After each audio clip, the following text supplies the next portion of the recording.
मुंबईच्या कांदिवलीत शिंदेंच्या शिवसेनेचे आमदार प्रकाश सुर्वेंनी आयोजित केलेल्या माय मराठी संवाद मराठी कार्यक्रमात एक वाद पेटला। मराठी भाषेच्या सक्तीनंतर राज्यातल्या 15,000 रिक्षा चालकांना मराठी भाषा प्रमाणपत्र वितरणासाठी आयोजित केलेल्या या सोहळ्यात चक्क भोजपुरी गाणी वाजवण्यात आली। मराठी भाषा प्रशिक्षणाच्या कार्यक्रमात भोजपुरी गाण्यांवर अश्लील नृत्य झाल्याचा आरोप करत ठाकरेंच्या शिवसेनेनं कार्यक्रमावर जोरदार टीका केली।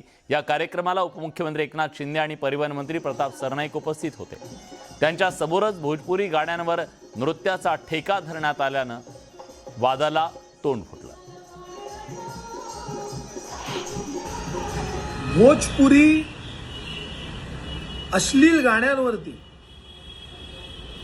मुलींना तिथे व्यासपीठावर नाचवण्यात आलं आणि अशा प्रकारचेच कार्यक्रम घेण्यात यांना फार स्वारस्य आहे। या रंगेल आमदारांना अशा महापुरुषांसमोर तुम्ही महिला नाचवताय, तुम्हाला तिकडे गर्दी करण्यासाठी हे तिकडे अशा प्रकारचे अश्लील कार्यक्रम ठेवावे लागतात।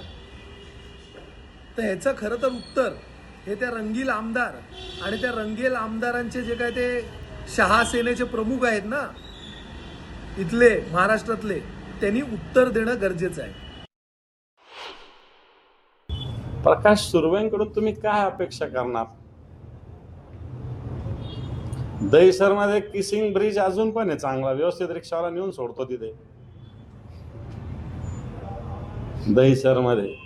मग तुम्ही त्या प्रकाश सुर्वेंकडून काय अपेक्षा करणार?